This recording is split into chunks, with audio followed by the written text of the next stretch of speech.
प्रश्नोत्तरी। गुरुवर नमोस्तु। हे उपाध्याय क्या है और किन कार्यों में इसे घटित करना चाहिए? हे उपाध्याय दो प्रकार के होते हैं, एक सांसारिक और एक पारमार्थिक। जिस कार्यों से हमारा संसार बिगड़ता है, जिन कार्यों से हमारा इज्जत बिगड़ती है, जिस कार्यों से हमारा परिवार बिगड़ता है, जिन कार्यों से हमारा कुल जाति कलंकित होती है, ये सब हे हैं। जिन कार्यों से हमारे कुल में, जाति में इज्जत बढ़ती है, हमारा मस्तक ऊंचा उठता है, वे सब सांसारिक उपादेय है। पारमार्थिक दृष्टि से जो आश्रय और बंध के कारण हैं, वे सब हे हैं। जो संवर निर्जरा के कारण हैं, वे सब उपादेय है। पारमार्थिक दृष्टि से संसार के राग, द्वेष, कसाय, ये सब हे तत्व हैं, और इनसे विपरीत जो वीतराग भाव है वो उपादेय तत्व है। गुरुवर नमोस्तु। महिला को गर्भपात हो जाने पर परिवार को कितने दिन का सूतक लगता है? 10 दिन को कम से कम उसके महीने के हिसाब से देखा जाता है। कितने महीने आदि का सूतक है, उनके महीनों के हिसाब से परिवार को सूतक लगता है। महिला का जो सूतक है वो 45 दिन का ही उसको होता है। परिवार के लिए महीने के हिसाब से होता है। गुरुवर नमोस्तु। चौके की पहली रोटी गाय को देना नियम है या परंपरा? परंपरा है, ऐसा कोई नियम हमने कहीं देखने में नहीं आया। जैन पुराणों में तो मिले ही नहीं, और लेकिन पुराण ग्रंथों में कहीं मिलता है तो ये व्यवहारिक परंपरा है, क्योंकि गाय के एक अनेक तात्विक दृष्टि से उसको देखा गया। गाय का एक मनोवैज्ञानिक, वैचारिक और धार्मिक रूढ़ियों के अनुसार भी उसका महत्व देखा जाता है। गुरुवर नमोस्तु। विवाह से पहले परिवार के सभी लोग घर की कन्या के पैर छूते हैं और विवाह उपरांत उसी कन्या को सभी ससुराली जन के पैर छूने होते हैं। इस परंपरा के पीछे क्या तर्क है? ये आपके बुंदेलखंड की परंपरा है, राजस्थान की नहीं है। राजस्थान के अंदर चाहे कन्या हो चाहे बच्चा हो, वो माँ बाप के पैर छूता है। चाहे कुंवर साहब हो, वो सासू के पैर छूते हैं। राजस्थान में सासू कुंवर साहब के पैर नहीं छूते, कुंवर साहब सासू के पैर छूते हैं। बुंदेलखंड में ऐसा ही होता है जो बताया। सासू कुंवर साहब के पैर छूते हैं, और माँ बाप भी बेटी के पैर छूते हैं। और यहाँ मारवाड़ी खंडेलवाल समाज में बिटिया माँ बाप के पैर छूती है। तो स्थान विशेष से भेद है इस प्रकार से। स्थान में क्षेत्रीय परंपरा है। शास्त्रीय परंपरा तो ये है, जो उम्र में और गुणों में बड़ा है उसके पैर छूना चाहिए, चाहे बिटिया हो, चाहे कुंवर साहब हो, चाहे कोई साहब हो। जो उम्र में बड़ा है, गुणों में बड़ा है, वो वंदनीय है। ये आगम की परंपरा है। नमोस्तु। गुरुवर नमोस्तु। धार्मिक कार्य अधिक महत्वपूर्ण है या शिक्षा क्षेत्र के विकास के लिए किए गए कार्य? तो सब अच्छा ही अच्छा है, क्योंकि मैं दुर्योधन नहीं, मैं युधिष्ठिर हूँ। युधिष्ठिर को जब दुनिया में भेजा गया कि एक दुर्जन खोजो, तो उसे कोई दुर्जन नहीं मिला। और दुर्योधन को भेजा गया कि कोई सज्जन खोजो, उसे सज्जन नहीं मिला। हमारे यहाँ पूज्यवर उमा स्वामी महाराज ने एक बहुत अच्छा सूत्र दिया है सत्यासत्य का निर्णय के लिए। अर्पिता नर्पित सिद्ध है। जहाँ जिस चीज की जरूरत है वही मुख्य है। हर चीज हर स्थान पर मुख्य नहीं है।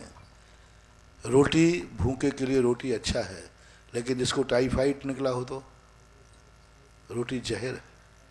कहाँ किस चीज की जरूरत है, कौन से काल में किस चीज की जरूरत है, हर चीज की भूमिका अपने आप में है। हम पंचकल्याणक का निषेध न करें, हम विद्यालयों की स्थापना शुरू करें। पंचकल्याणक अधिक हो रहे हैं इसकी चिंता ना जताएं, विद्यालय अधिक खुलना चाहिए इसकी चिंता जलाएं। और तुम देख रहे हो जितने संस्थान तुमने गिनाए उससे कई गुने मंदिर हमने बना आशीर्वाद दिया, कई गुने तीर्थ क्षेत्र भी बनाए जहाँ जिसकी जो जरूरत पड़ी। मुझे लोग टाइटल दे दे के परेशान, महाराज 5 साल में फिर भी टाइटल। पहले मुझे गजरथों का महाराज कहते थे, जब तुम्हारे एरिया में था ना तो 9 गजरत 5 गजरत तो कहते गजरत बाबा। फिर मैंने कहा टाइटल बदले, फिर गोष्ठी चालू की, फिर शिविर चालू किए। तो मैंने कहा तुम टाइटल बदलते जाओ, हम समय के अनुसार अपना माहौल और मौसम बदलते जाते हैं। फिर कोई बात है, अब तो भूगर्भ वाले बाबा बदल, अब तो कहते जाओ। मैं तो चाहता हूं कि इतने अच्छे कार्य करो, इतने अच्छे कार्य करो कि तुम्हारे टाइटल भी बोने पड़ जाए। और जिस समय जो चीज की जहां जो जरूरत है, आज वर्तमान में स्कूलों की बहुत जरूरत है। क्योंकि आज मैं इस सूत्र पर गया हूं, आज मंदिरों को शुद्ध रखना है तो मंदिर में आने वाले रास्तों को भी शुद्ध रखना पड़ेगा। मंदिर तो शुद्ध हैं, लेकिन मंदिर में आने वाले जो लोग हैं उनके रास्ते गंदे हो गए। कौन कर रहा है? एजुकेशन, कॉन्वेंट, मांसाहारी संस्कृति, इन सब के लिए ये रास्ते को साफ करना है। क्योंकि रास्ता गंदा रहेगा तो मंदिर पवित्र नहीं रह सकते। इसलिए विद्यालय आदि, मैं तो कहता हूँ कि हर एरिया में समाज को बैठ करके यदि धर्म बचाना है, तीर्थ बचाना है, संस्कार बचाना है, तो आज सबसे महत्वपूर्ण समय है कि हर एक जिले में जैन विद्यालय होना चाहिए और अच्छा एजुकेशन वाला, घटिया नहीं, गरीबों को पढ़ाने वाला विद्यालय नहीं, अमीरों को पढ़ाने वाला विद्यालय चाहिए। आप गरीबों की मेरे ऊपर छोड़ दीजिए, आप अमीरों को संभालिए। क्योंकि हमारी संस्कृति जो बिगड़ती है अमीर से बिगड़ती है। गरीब के पास तो बेचारे के पास शराब को पैसे ही नहीं, अमीर के पास भरा पड़ा है। आज देश में अमीरों के बच्चों को सुधारना है। इतने अच्छे विद्यालय खोलो कि अमीर का बच्चा जैन स्कूल में जिस दिन पढ़ने लग जाएगा, मैं गारंटी लेता हूं जैनियों का विनाश रुक जाएगा और विकास हो जाएगा। जैनी का स्कूल, जैनी अमीर आदमी जो तुम्हारे नगर में जो अमीर हो, यदि उसका बच्चा जैन स्कूल में पढ़ रहा है, जाओ अभी 100 साल तक जैन धर्म की ध्वजा पर कोई भी उंगली उठाने का अधिकार नहीं रख सकता। जिस अमीर का बच्चा जैन स्कूल में पढ़ रहा हो, आप सबको मालूम है जैन स्कूल खुलते हैं, उनमें जैनियों के बच्चे पढ़ते ही नहीं, एक भी नहीं पढ़ता। और वो अध्यक्ष है उसी स्कूल का। मैंने एक पूछा, भाई अध्यक्ष हो आप अपना बच्चे, बोले महाराज हमें जिंदगी बच्चे की बर्बाद करना है क्या? मैंने कि फिर गरीबों की बर्बाद कर रहे हो क्या? तो आज अपन को सोचने की जरूरत है कि इतने अच्छे विद्यालय बनाएं, इतने अच्छे विद्यालय बनाएं जिसमें अमीर भी उस विद्यालय में अपने बच्चे को पढ़ाने का मन बनाए। मैं गरीब का निषेध नहीं कर रहा हूं, मैं ये कह रहा हूं कि अमीर पढ़ेगा तो गरीब तो छाया में अपने आप पल जाएंगे। अमीर के बच्चा पढ़ेगा तो कुर्सी अच्छी आएगी, तो गरीब को तो उसकी छाया में मिल ही जाएगी। इसलिए अच्छे विद्यालय को, घटिया विद्यालय मत खोलो। बहुत बढ़िया बिल्डिंग हो, बढ़िया विद्यालय हो, अच्छे टीचर्स हो, विद्यालय खोलना चाहिए। गुरुवर नमोस्तु। क्या अशुद्धि के समय आरिका माताजी को वंदना करना चाहिए और अशुद्धि के समय माताजी का शोभा यात्रा आदि में सहभागिता निभाना कहाँ तक उचित है? बेटा ये प्रश्न किसी आरिकाओं से पूछते तो ज्यादा अच्छा था।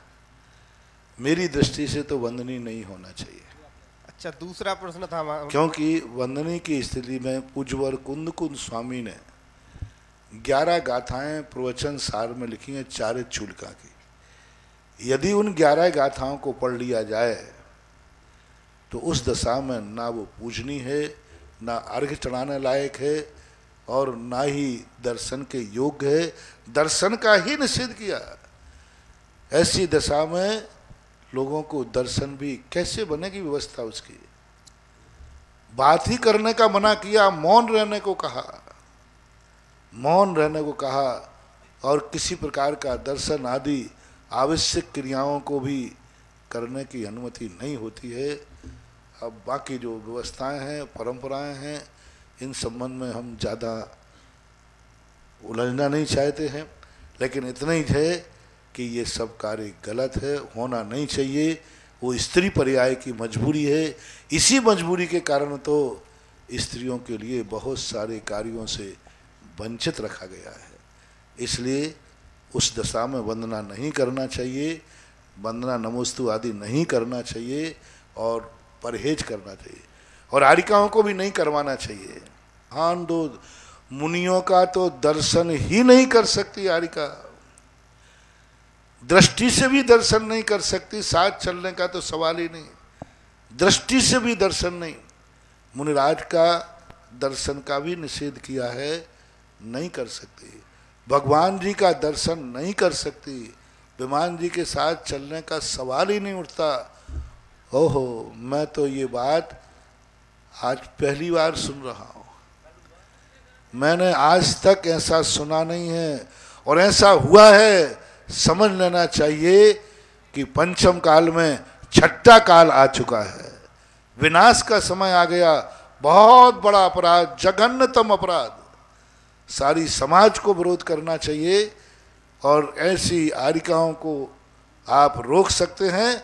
विमान जी रोक दीजिए, विमान जी रोक दीजिए, लेकिन भगवान जी को ऐसे अशुद्ध आरिकाओं के साथ विमान यात्रा में ले जाना बहुत बड़ा अपराध है। गुरुवर नमोस्तु, अभिषेक के समय शंख बजाना उचित है या अनुचित? नहीं बजाना चाहिए। शंख के लिए अपने यहाँ 2 इंद्री का कलेवर बचाया गया है, ना बजाएं तो अच्छा है, लेकिन आगम में कहीं निषेध भी नहीं मिला है, इसलिए ना बजाएं तो अच्छा है। गुरुवर नमोस्तु, स्वाध्याय के नियम के दौरान किन शास्त्रों का और किस प्रकार का स्वाध्याय करना चाहिए? हम 2-3 बार स्वाध्याय का क्रम बता चुके हैं। पहली बात, स्वाध्याय एक संकल्प पूर्वक किया जाता है। जैसे सम्यक दर्शन के 8 अंग हैं, ऐसे ज्ञान के भी 8 अंग हैं, लेकिन दुर्भाग्य है कि सम्यक दर्शन के 8 अंग तो कुचित कदाचित जीवित हैं, यानी चर्चा में हैं, लेकिन सम्यक दर्शन के 8 अंग पूर्णतः सभी ने गायब कर दिए, विद्वानों ने गायब कर दिए। 8 अंगों की चर्चा ही नहीं करते, 8 अंगों का पालन ही नहीं करते। 8 अंगों का पालन, स्वाध्याय वो नहीं कहलाता। दिन भर, एक बार विद्युत गोष्ठी में कहा, मैंने पंडित लोग स्वाध्याय करते हो क्या? बोले आज दिन भर करते ही वही हैं। मैंने कैसे करते हो? बोले दिन भर किताब में पलट पलट करके आपने लेख लिख के लाता हूँ ना। मैंने कहा ये स्वाध्याय नहीं कहलाएगा।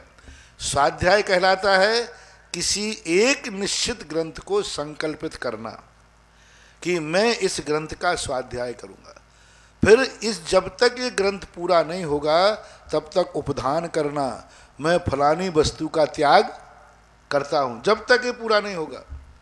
और वही ग्रंथ पूरा होना चाहिए।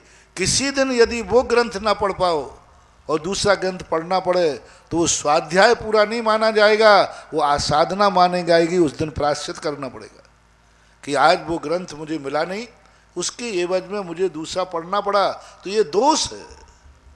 इसलिए वही ग्रंथ पढ़ना चाहिए जो ग्रंथ संकल्पित है, जिसको संकल्प किया और उपधान पूर्वक, और मंदिर में से उठा करके पहले सिर पे लाओ, यहाँ बैठा लो। पेटी जो चौकी होती है वो नाभि से ऊंची होना चाहिए चौकी।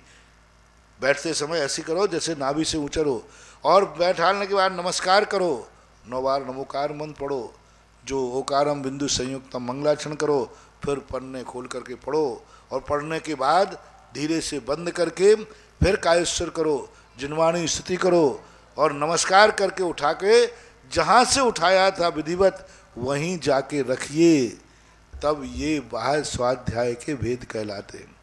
रही बात प्रवचनों की, तो प्रवचन जो प्रमाणिक हों, अच्छे हों, उनको भी वो शास्त्र मान करके फिर आप पढ़ें। यदि आपको प्रमाणिक लगते हैं, पहले मैंने कहा था ना, ये प्रमाणिक है कि नहीं, दवाई कैसी है ये हम पहचान नहीं सकते, डॉक्टर कैसा है। आप डॉक्टर पर विश्वास करते हैं कि दवाई पर? आप डॉक्टर को जानते हैं कि दवाई को? आशीष बाबू, डॉक्टर को, दवाई नहीं जानते ना अपन। बस ऐसे ही ये प्रवचन किसका है, वो गुरु आपकी दृष्टि में कैसा है।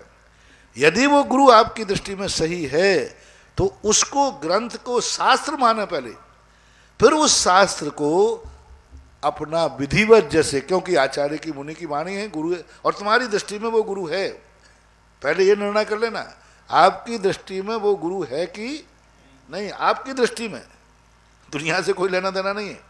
फिर उसको विस्तारिए और विनय पूर्वक रख के, कायेश्वर करके, और जो विधि मैंने बताई उस विधि से करिए, तभी वो स्वाध्याय की कोटि में आएगा। वैसे जिंदगी भर दिन भर शास्त्र पलटते रहो, लेख लिखने के लिए, प्रवचन करने के लिए, ये स्वाध्याय की कोटि में नहीं आएगा। ये तो अध्ययन है, करते रहते हैं। गुरुवर नमोस्तु। दूसरे के चौके से आहार देने में अशुद्धिकरण का संदेह रहता है, ऐसे में क्या करना चाहिए? क्यों देते हो? जब आपको संदेह है तो देना नहीं चाहिए, आप बहुत बड़ा अपराध कर रहे हैं। यदि आपको ये संदेह हो गया कि पता नहीं इसने कैसे बनाया है, आप फिर आहार मत देना, नहीं तो आपको महान महान दोष लगेगा। क्योंकि जिस कार्य में संदेह हो जाए उस कार्य को कहीं करना चाहिए। हम लोगों को आहार में यदि संदेह हो जाए कि ये बाल है या नहीं है तो अंतराय करना है। संदेह का एक अंतराय है, निर्णय नहीं हुआ लेकिन डाउटफुल है तो अंतराय है। इसी प्रकार जिस श्रावक पर तुम्हें संदेह है कि इसने शुद्ध बनाया नहीं बनाया, उस आहार को नहीं देना चाहिए, देने में बहुत पाप लगता है। उसी श्रावक के आहार देना चाहिए जिस पर तुम्हें विश्वास हो कि ये परम मुनि भक्त है, यह कभी अशुद्ध आहार दे ही नहीं सकता। ये श्रावक क्यों आहार अशुद्ध देगा? महाराज का भक्त है, मुनि भक्ति है, भगवान की पूजा करता है और हम सब एक साथ बैठते हैं। ये तो महाराज के आहार देने के लिए बड़ा लालायत रहता है, ये तो अशुद्ध देने का सवाल ही नहीं है। ऐसा परिणाम आवे तो ये आहार देना चाहिए, वही आहार तुम्हारे लिए कार्यकारी होगा। जब तुम्हें संदेह था कि शुद्ध है अशुद्ध है तो तुमने महाराज को कैसे दे दिया? फिर तुमने किस बल पर शुद्धि बोल दी? मन शुद्धि, वचन शुद्धि, काय शुद्धि, झूठ बोले हो। फिर वही तो पूछ रहा है, झूठ बोले हो, नहीं देना चाहिए। तुम्हें जब पूरा विश्वास हो कि नहीं ये श्रावक भी हमारे जैसा ही है, ये पाप क्यों कमाएगा, ये क्यों अशुद्ध आहार देगा, ऐसा विश्वास हो तभी शुद्धि बोलना चाहिए। ये एक दूसरे के प्रति विश्वास की बात है।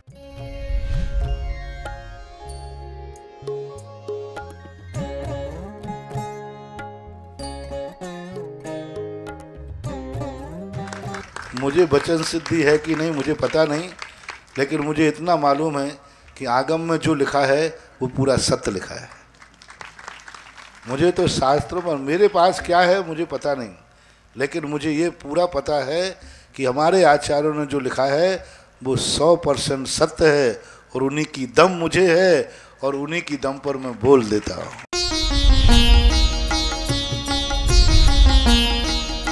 सुधा प्रश्नोत्तरी।